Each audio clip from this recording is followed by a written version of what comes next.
Salut les frérots, j'espère que vous allez bien. Aujourd'hui, on va parler du S1000R. Ça fait un moment qu'on voulait le présenter et aujourd'hui c'est le cas.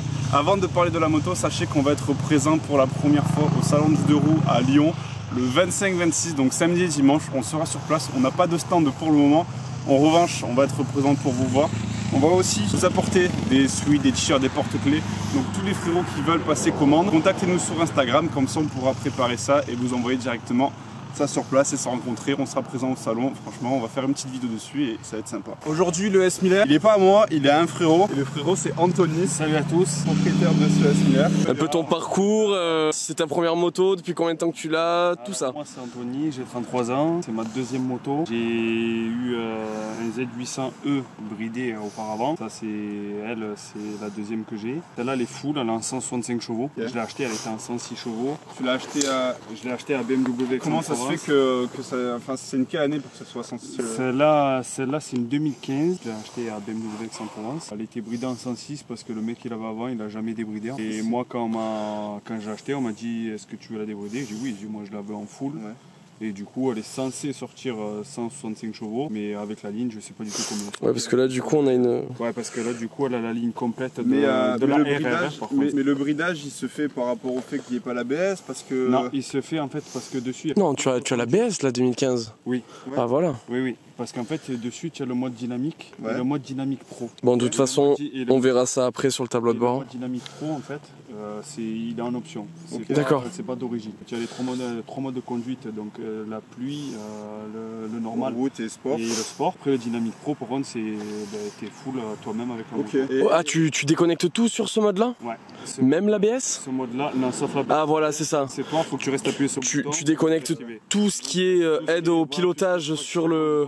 Ok, mais tu conserves l'aide au freinage. Exactement. Ok, d'accord. Donc tu nous disais, donc là on est sur donc une ligne S1000RR. Ouais. Donc là ouais, donc t'as fait sauter le kata. T'as gardé. Ah non, toi aussi t'as fait sauter la valve. Moi j'ai envie de l'écouter maintenant. Eh ben écoute, je suis chaud, on y va.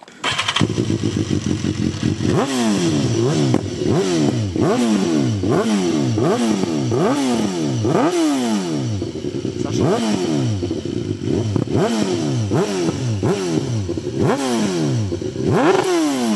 Ça fait un boucan, ouais. Franchement, ok, ça chante. Ouais, ça chante. Vrai 4 cylindres en fait.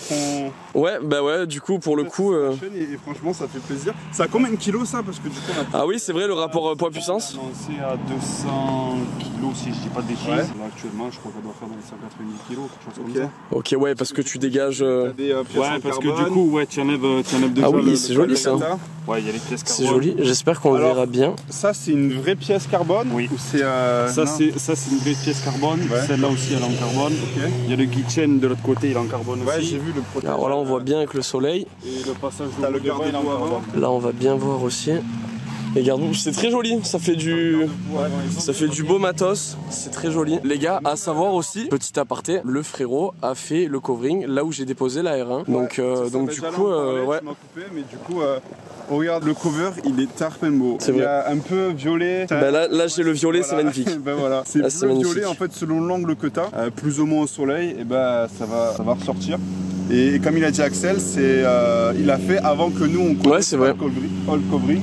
C'est là où le cover de la moto de la R1 va être fait. Donc ça pareil, le reveal de la R1 d'ici début mars. Ouais, c'est ça, grosso modo. Début mi-mars. Et franchement, ça fait combien de temps que tu l'as le cover? Là, ça va faire un an que Un an que tu as le cover. Et la moto, je m'en sers tous les jours. Et il s'en sert tous les jours. Franchement, si on vient aller dans les détails ou autre. Ouais, non, c'est ouf.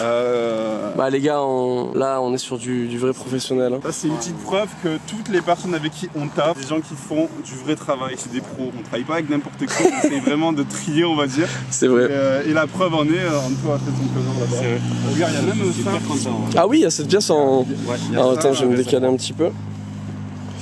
Très joli. Ouais, bah, tout ça en fait ça permet de gagner un peu du poids. Détail aussi qu'il a mis le support de plaque. Et ça c'est des trucs que tu as fait toi ou ah ouais putain d'accord. Tout ce que la moto comme vous la voyez là. Elle était comme ça. Ouais, elle était comme ça. À part le guichen, c'est moi qui me suis fait un petit kiff vite fait comme ça là. Ah oui, je l'ai pas pris. Donc du coup dernière pièce en carbone sur cette moto. Elle est ici, non, c'est très très joli. En fait, il y en a suffisamment pour pas que ce soit dégueulasse. Et tu vois ce que je veux te dire? Parce que trop de carbone tue le carbone. Combien ça coûte ça à l'époque où tu l'as acheté? Donc sachant que tu l'as acheté il y a 4 ans, t'as payé ça combien? Alors 9 en concession, là équipée comme elle est là, elle faisait 18. Moi il y a 4 ans, je l'ai acheté 9005 clé en main chez BMW, comme elle est là actuellement. Sauf qu'elle était en noir.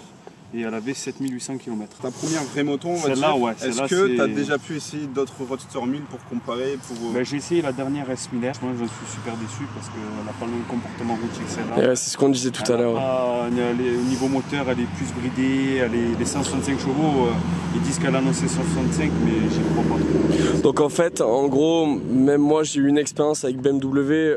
J'y suis allé, j'ai beaucoup discuté avec le responsable de BM cette fois-ci à Camajor. Et en fait, il me disait que le feeling sur cette moto était bien plus hargneux et agressif que sur la nouvelle qui était beaucoup plus aseptisée. Et donc en fait, c'est ça.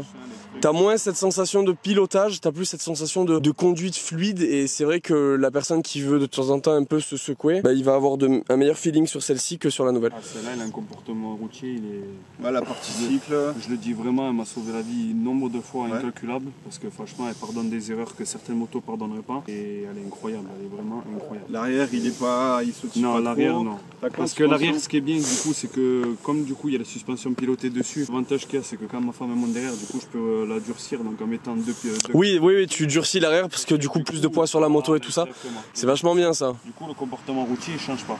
Donc, ok. Ça c'est bien parce que en fait que je sois seul ou à deux, son comportement routier il change. T'es pas obligé d'aller chez le mécano, aller le durcir et. Ah ouais non ça c'est vrai que ça c'est un avantage de ouf. Tu sens la différence quand tu roules par exemple que j'oublie des fois de déconnecter qu'on est deux. Et ben je sens que du coup l'arrière est beaucoup plus dur et là par contre tout seul c'est un calvaire parce que du coup là vraiment elle chasse trop de l'arrière et c'est incroyable. Ouais parce que du coup la suspension est mal réglée. Ouais. Par rapport au pneu, tu roules avec... Ah ouais tu roules avec quoi c'est vrai? Je roule avec des Metzeler M9RR. J'ai un super bon feeling avec ces pneus. Est-ce que tu as un peu d'expérience en pneus ou tu as vraiment été fidèle à celui-ci? Non, jusqu'à présent je roulais avec des Bridgestone S22. Franchement j'ai kiffé, même les S21 je l'ai kiffé. Moi je suis marié à ça moi. moi c'est S22 c'est kiffé énorme. Et au final les M9RR tout le monde m'en a parlé, on m'a dit il faut que j'essaye, et franchement ils sont incroyables. Par rapport au S22 du coup comparé? C'est pareil. Ah ouais? C'est pareil, ils sont moins chers rapport qualité-prix. Ceux-là? Ouais. Ok. Et niveau longévité, par contre, ils sont un peu plus performants ceux-là que les S22. En longévité? Ouais. Mais tout ce qui est l'accroche sur le côté, parce que du coup S22 c'est tendre sur les côtés, un peu plus dur au milieu. Et ben eux c'est pareil, c'est exactement pareil. Ok. C'est tout pareil. C'est quoi si je dis pas de conneries, c'est de la trigome c'est ça? Non c'est de la bigome. Bigome S22 c'est tendre sur les côtés et au milieu t'es en plus dur? Ouais c'est plus dur. Ok ouais. Quand tu roules avec la moto et qu'elle chauffe bien, en fait, ouais, tu vois, à un moment donné, tu sens l'accroche, que vraiment elle accroche et que là c'est voilà, je peux y aller quoi. Du coup à savoir, parce qu'on en a parlé en off, mais ce choix de pneus, parce que du coup c'est une moto que tu roules tous les jours. Exactement. Voilà. Donc il faut choisir. Moi, sincèrement, même là, le train de pneu, il doit faire quoi, 5000 km? Oh, quand même. Allez, 4-5000, ouais, 4-5000, quand même. il me fait... J'aurais pensé plus, moi, tu vois. J'aurais pensé au moins 7-8, tu vois. Non, 4-5000, et après j'avoue que j'ai une conduite, voilà. Ouais, dynamique on va dire que les accélérations, voilà. Ouais, c'est sorti... Il faut qu'elle accroche au sol. Bien sûr. Après, non, sinon, 4-5000, le pneu, il me fait... Le maximum, c'est 6000 que j'ai fait durer un pneu. D'accord, ok. Vraiment, mais le maximum. On regarde un petit peu au niveau tableau de bord. Il est pas hyper sophistiqué par rapport aux dernières. T'as contour classique, la vitesse, le rapport. Le mode, là on est sur du dynamique. T'as quand même un régule de vitesse. Oui, elle a régulateur de vitesse et poignée chauffante. Comment elle a de bande cette moto? Poignée chauffante. Elle a 45 000 km. Ok, d'accord. Ouais, c'est ce que j'allais te dire, c'est que t'as le mode race. T'as un chrono, trip classique. Exactement. Conso. Ouais, ça reste très classique, mais à la fois, bon, des fois c'est. Ok, c'est mode race, et en gros, c'est quoi? C'est tu mets un coup de klaxon, c'est. Non, c'est. Je sais pas, j'ai jamais fait fonctionner ce mode, donc je peux pas te dire comment ça marche. Pour moi, la grosse force des BM, mis à part que ce soit des bonnes motos avec des bons châssis, tout ça, mais pour moi, la force elle est vraiment ici. Ouais. Elle est au freinage. Hein. Ouais. Là, juste ici, les gars, c'est assez délirant le freinage des BM. Bah, là, par expérience, sur la S1000RR que j'ai récupéré aujourd'hui, ça freine à peu près 3 fois plus fort que le R1. Et Et j'ai regardé, on a exactement les mêmes. Donc c'est assez délirant par rapport à ça. En fait, ce qu'il faut se dire, c'est qu'elle, c'est vraiment la petite sœur de l'S Minéraire. Hein. Ah oui, complètement. C'est sa petite sœur. Il y en a beaucoup qui, celles-ci, mettent le culasse du S Minéraire et gagnent 15-20 chevaux. Est-ce que c'est un truc qui te chaufferait, toi, ou non? Moi, juste comme elle est là, franchement, ça suffit largement. Parce que de toute façon, tu as quoi vite fait de perdre. Complètement. Donc, puis moi, je suis pas là pour voilà, avoir des performances. Elle marche très très bien comme ça. Ouais, complètement. Et franchement, j'en suis super satisfait. Et puis aussi, tu dénatures pas la fiabilité de la moto. On parlait du coup tout à l'heure, il y a un même gars avec qui Anthony a échangé. Sa moto a 100 000 km de plus que lui. Elle a 140 000 km. Et il fait des road trips avec, il va en Corse, il fait du circuit. Ouais, la moto est super complète, quoi. Elle est incroyable. C'est vrai que sur ça, c'est génial. Du moment qu'on les entretient bien, après, tu fais ce que tu veux avec. Après, il n'y a pas de terre, il n'y a pas de problème. Moi, je suis curieux d'aller essayer ça. Ouais. On va mettre des casques, on va s'enfiler, c'est moi qui vais l'essayer. On va faire un petit tour au Castellet Watt et je vais vous donner mon ressenti. Allez, c'est parti. Bon les frérots, on est sur... Oh, le shifter il est doux. Je le trouve pas si doux que ça, hein. Non, le shifter de la street, toutes les streets elles ont une boîte qui est vachement dure. Ah ouais. Mais là gros, franchement, le shifter, attends, regardez là. Genre ça donne pas d'à-coup. Franchement gros, la boîte elle est vraiment là pour le moment, la boîte... Putain, ce son du 3 cylindres il est incroyable. Ah t'as vu ça? Oh là là là là. Elle chante pas mal la chaîne aussi, j'aime bien. Vrai 4 cylindres comme ça là. On va se faire une descente du Castellet tranquille et après on va faire une montée un peu plus dynamique. Déjà niveau position de conduite, je me sens bien. Par rapport à la MT10 que j'ai pu tester la vidéo de la semaine dernière, les MT on est vachement plus droit. Alors que là, je suis moins en avant que ma street, mais je suis bien. Allez en deux là.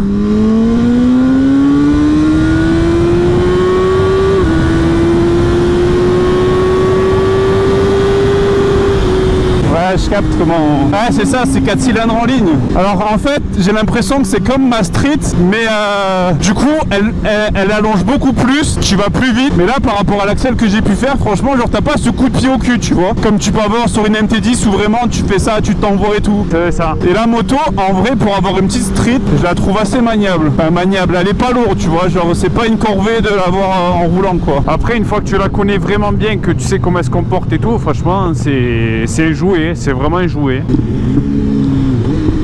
Ouais, elle pète pas mal en rétrogradage quand même. Ah oui, quand même. Ouais. En fait, c'est ça. En fait, à 5-7 000 tours, il n'y a rien. Dès que tu passes 8 000. ouais, d'un coup, ouais. Ouais, du coup, par contre, t'as pas beaucoup de frein moteur. Mais bon, ce qui est logique, c'est un 4 cylindres. Hein. Par contre, niveau freinage, voilà quoi. Niveau freinage, elle est là. Quoi. Ouais, ça envoie, putain. Même le son à la caméra, je suis sûr, il doit rendre tellement bien. Putain, mais le bruit de ton triomphe, il est incroyable. Ah, t'as vu comme elle chante bien? Putain, il est vraiment incroyable.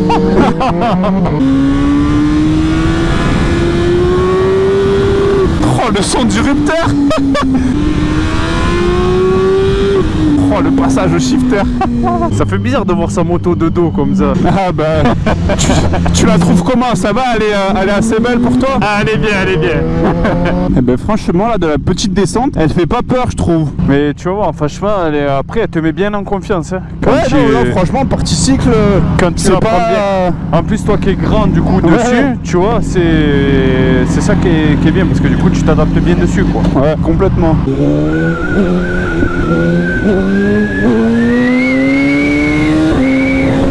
Allez, c'est parti, la montée, la descente, on a vu la route, elle était propre. On va pouvoir un peu s'envoyer et voir ce que cette S1000 a dans le ventre. Ça va se passer top.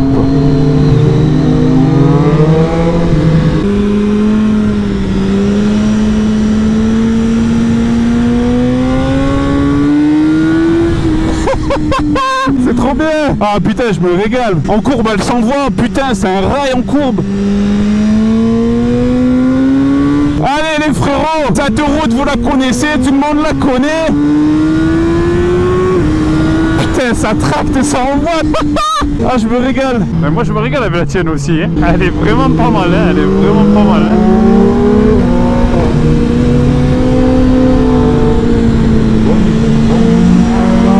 Là on court vraiment avec des suspensions pilotées là, ça s'envoie gauche-droite comme ça là. Désolé les frérots, je peux pas vous dire.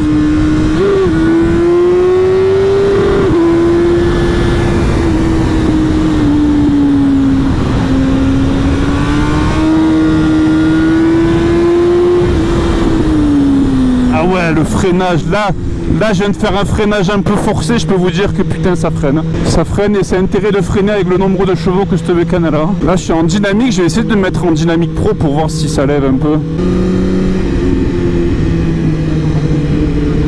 Ah ouais, c'est bon, allez c'est parti. Putain mais de la longe que ça a, putain ça traque. C'est trop bien. Ça passe, y'a personne, je peux y aller. Là t'arrives. Putain, et l'arrière il chasse même pas, y a pas de dribble sur l'arrière ou autre. Allez, cycliste.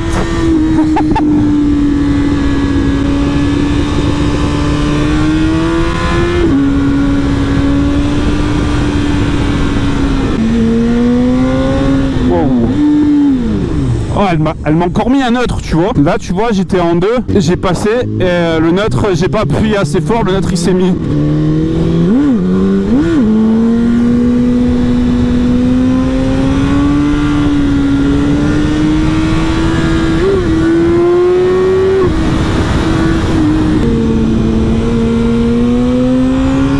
Oh, franchement, c'est cool comme moto.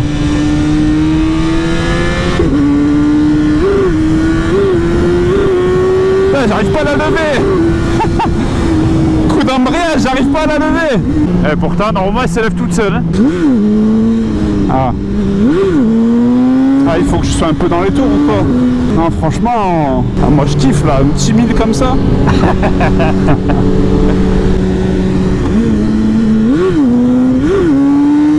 J'arrive pas à les déclencher. Pourtant, c'est pas comme si les wheelings, tu savais pas les faire. Hein. J'arrive pas. Je suis trop nul. Mets-toi à côté de moi, mets-toi en 2 et on part. Mets-toi à côté de moi et on part en 2. C'est bon? Vas-y. 3, 2, 1.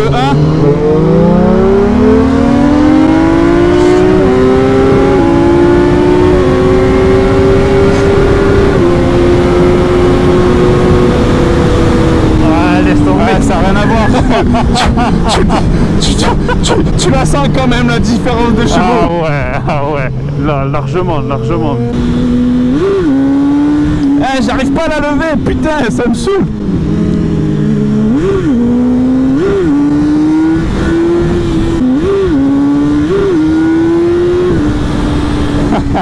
Bon, wheeling, je pense que ça se lève. Il doit y avoir des mecs qui la mettent en crabe comme ça. Alors, moi, je suis pas super bon au wheeling, j'arrive à me débrouiller, mais il faut un temps d'adaptation.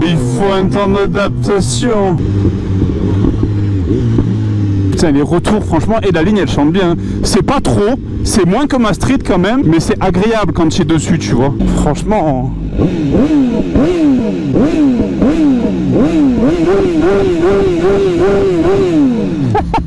Putain, quand je remonte sur des roadsters, mec, c'est trop bizarre. Bon, les amis, ce qui s'est passé avant dans la vidéo, c'était du bluff. On a laissé l'enfant conduire. Maintenant, on va...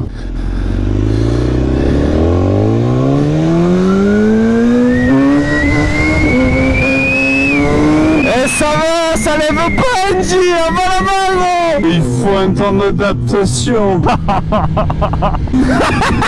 Ça lève pas, il m'a dit. Oh, le nul.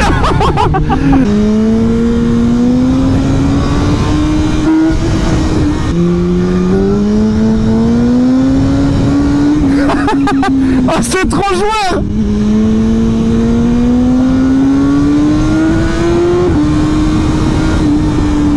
Putain, le freinage. Madre mia, le freinage.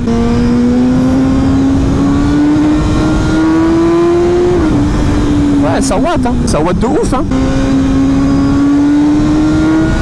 Bah, franchement, tu sais quoi, gros? Moi qui ai eu MT10 et celle-là, c'est vrai que ça tire. Le MT10 tire plus fort en bas, pardon. Mais par contre, en haut.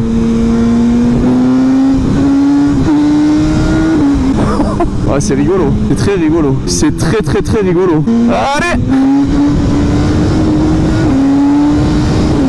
Ouais, ça lève pas, NG! bien sûr ça lève pas. Et ta mère, elle se lève, ta mère? Il faut un temps d'adaptation.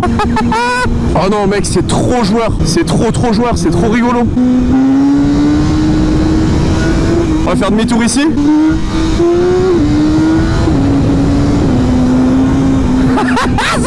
C'est trop joueur. Oh c'est trop rigolo putain. En fait ce qui est génial dans le roadster,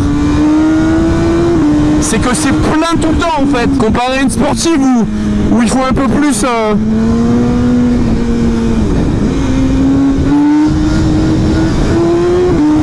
Oh là là, elle est géniale, elle est... Comment? J'ai pas compris ce que tu m'as dit. Non, non, j'ai dit, c'est la première fois que je vois ma moto en roue arrière comme ça.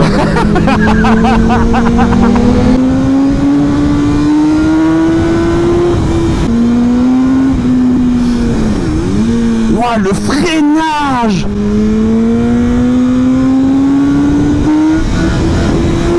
Ah mec, tu mets un filet de gaz, elle se déleste de suite. Putain, le mec, elle met tellement en confiance. Alors moi, le seul truc, bon maintenant ça, t'as un petit souci que j'ai depuis que j'ai la R1, je suis tombé amoureux du shift down. Je suis tombé amoureux du shift down. Et là, de pas l'avoir, eh ben, ça me perturbe un peu quoi. Oh, elle a des bons petits retours en plus. En fait, le truc qui est génial, c'est que t'es même pas obligé. Waouh, putain, le vrai 4 cylindres, c'est un délire. Très agréable. Par contre, alors moi, tu vois, c'est ce que j'aime dans le 4 cylindres, tout ce qui va être sonorité et tout ça. Mais c'est vrai que dans le vrai 4 cylindres, par rapport à un R1 ou à un MT10, pour avoir cette sensation de vitesse, tu es obligé d'être très haut dans les tours. Et là, tu vois, genre, je reste en deux, je reste... Tu vois ce que je veux te dire? C'est trop agréable, c'est beaucoup trop agréable. Les pneus, je les avais jamais conduits ceux-là, franchement, ça grippe, c'est très agréable aussi. Quand je vois ma moto dodo, je me dis elle est trop belle en fait. Franchement, S. Miller, tu vois, je devrais racheter un roadster, je pense que j'achèterais ça. Hein.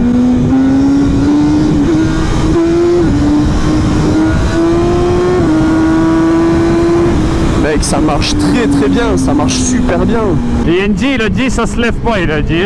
Ouais, oui, non, mais ça se lève pas, mais tu le vois bien que ça se lève pas. Ça se voit que ça se lève pas. Hein, ouais, ça se voit beaucoup, ouais. Non, mais c'est vrai, elle se lève pas la moto. Ouais, elle se lève pas du tout, ouais.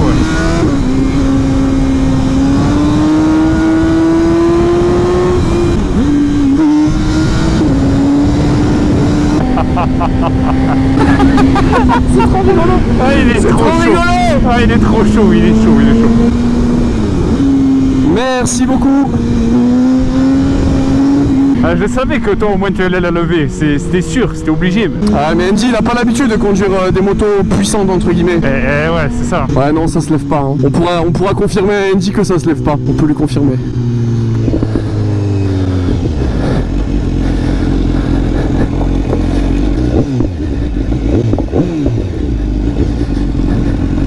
Ouais c'est vrai, ça se lève pas Andy hein. Ça se lève pas du tout gros. Grosse merde. Mais frérot, tu veux donner un Instagram, tu t'en fous pas? Non, moi c'est bon, voilà. C'est un frérot de la team Bro Motors, ouais, merci à lui. Ouais. Dites-nous ce que vous en avez pensé. S'il y a d'autres motos que vous voulez qu'on teste, bah dites-nous. Et voilà, pensez à venir sur la boutique, on sera au salon de la moto. Et à la semaine prochaine. Salut. Il faut un temps d'adaptation.